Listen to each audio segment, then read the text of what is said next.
बिहार का चुनाव है वो पोलराइजेशन का चुनाव नहीं है, वहां बीजेपी अकेले चुनाव नहीं लड़ रही है। बीजेपी के साथ जनता दल यूनाइटेड है, नीतीश कुमार जी 101 सीटों पे चुनाव लड़ रहे हैं। इसके अलावा चिराग पासवान 30 के आसपास सीटों पे चुनाव लड़ रहे हैं, जीतन राम मांझी चुनाव लड़ रहे हैं, और इनके जो और एक पार्टी है वो भी चुनाव लड़ रही है।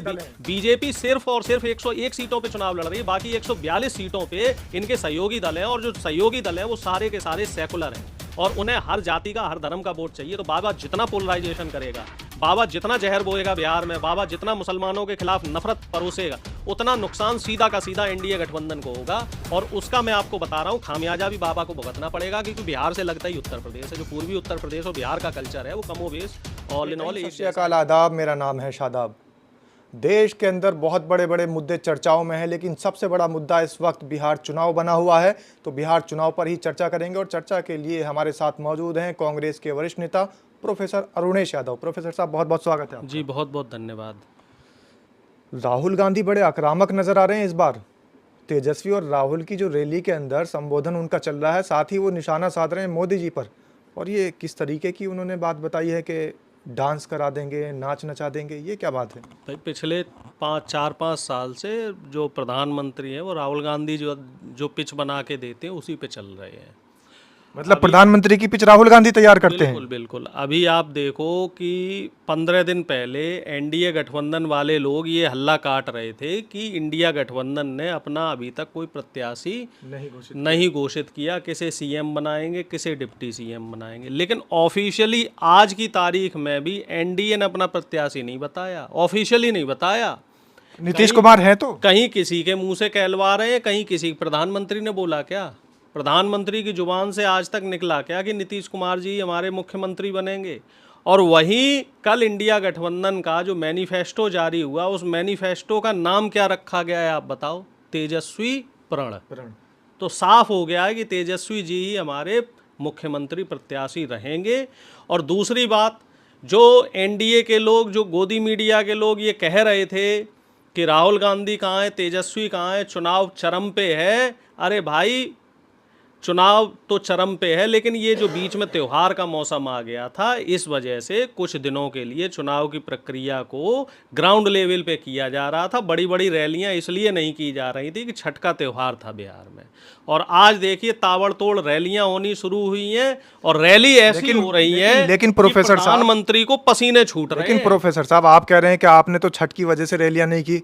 हमारे देश के गृह मंत्री, हमारे देश के रक्षा मंत्री, हमारे देश के प्रधानमंत्री, वो तो लगातार रैलियां कर रहे थे। उनको चुनाव के अलावा कुछ दिखाई नहीं देता, ना तो उनको घर द्वार दिखाई देता। भाई आधे तो ऐसे हैं जो घर से निकाले गए हैं या जिन्होंने घर छोड़ रखा है, और बाकी ऐसे हैं जो सत्ता के लालच में जो अपर अपर कर रहे हैं। चाहे गृह मंत्री हो, चाहे हमारे रक्षा मंत्री हो, या तमाम जो बड़े बड़े नेता हैं, उनको सिर्फ और सिर्फ सत्ता दिखाई देती है। और सारे के सारे, मैं पहले भी इस बात को बोल चुका हूँ, चुनावी मोड में रहते हैं। अच्छा, एक राज्य में चुनाव हो गया तो वहां जाओ, बड़ी बड़ी रटी रटाए भाषण करो, बिहार को विशेष राज्य बनाएंगे, विकास की गंगा बहाएंगे। बिहार का चुनाव हो जाएगा, फिर बंगाल का चुनाव आएगा, तो वही रिपीटेड भाषण ये लोग बंगाल में बोल देंगे। प्रोफेसर साहब, वही भाषण फिर ये उत्तराखंड में बोलेंगे। इनकी स्क्रिप्ट वही रहेगी, बस राज्य का नाम बदल जाएगा। प्रोफेसर साहब, एक और बात सामने आ रही है, इन्होंने योगी आदित्यनाथ को भी बिहार चुनाव में लगा रखा है। हटा दिया, लगा दिया दोबारा। आज फिर उनकी रैली है रघुनाथपुर में, लेकिन ऐसी सीटों पर लगा रखा है जहां पर सिर्फ मुस्लिम प्रत्याशी हैं। ऐसा क्यों? ध्रुवीकरण की राजनीति बढ़ावा दे रहे हैं। देखिए, ऐसा है कि योगी आदित्यनाथ जी के लिए जो मुझे खबर मिली है विश्वस्त सूत्रों से, गोपनीय सूत्रों से, वो खबर ये है कि योगी आदित्यनाथ बिहार में जो इनका एनडीए गठबंधन था उसको नुकसान पहुंचा रहे थे। तो इस वजह से इनको दिल्ली तलब किया गया, और दिल्ली तलब करने के बाद इनकी चूड़ी चढ़ा दी गई, इनकी घिर्री चढ़ा दी गई है। और अब हो सकता है, आप इनके बयान भी देखना, जो अभी बयान में तो इनके बयान में ना तो विकास की बात हो रही है, सिर्फ औरंगजेब है, उसामा बिन लादेन है, और हिंदू जो रथ चल रहा था यात्रा, उसका रोकने की बात है। कि बाबा जितनी भांग बोएगा, दर्शक फिर सुन ले, बाबा जितनी भांग बिहार में बोएगा उतना नुकसान होगा। क्योंकि जो बिहार का चुनाव है वो पोलराइजेशन का चुनाव नहीं है, वहाँ बीजेपी अकेले चुनाव नहीं लड़ रही है। बीजेपी के साथ जनता दल यूनाइटेड है, नीतीश कुमार जी 101 सीटों पे चुनाव लड़ रहे हैं।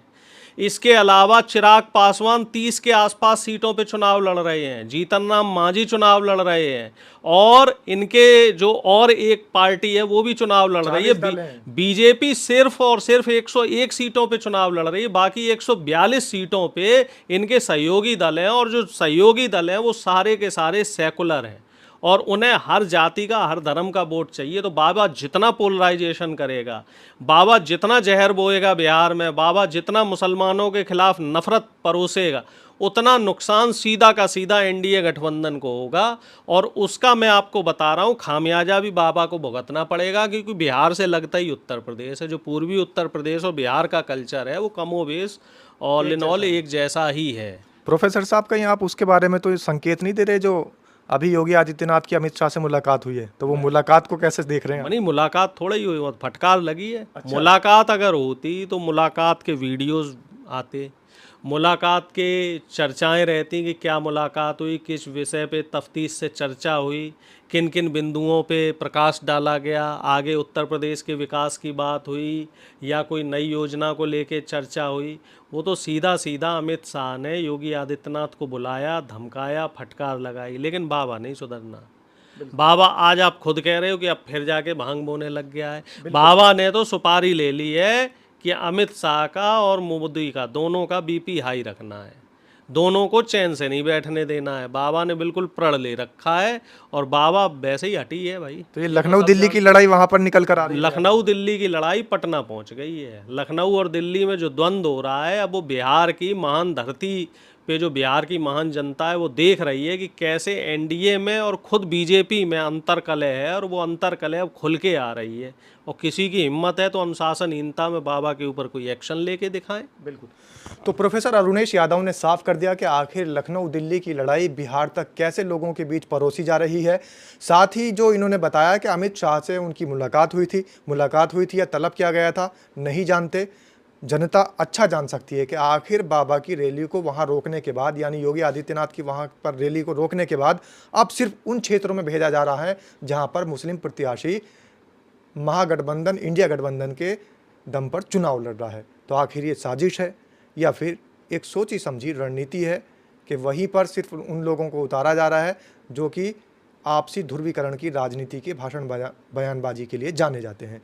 तो आप प्रोफेसर अरुणेश यादव की बातों से कितना सहमत हैं, कमेंट के माध्यम से ज़रूर बताएं। और बिहार चुनाव को आप किस तरीके से देखते हैं, बिहार चुनाव में आपको किसका पलड़ा भारी नज़र आ रहा है, कमेंट में अपनी राय ज़रूर रखें। बहुत बहुत धन्यवाद सर। जी बहुत बहुत शुक्रिया। धन्यवाद।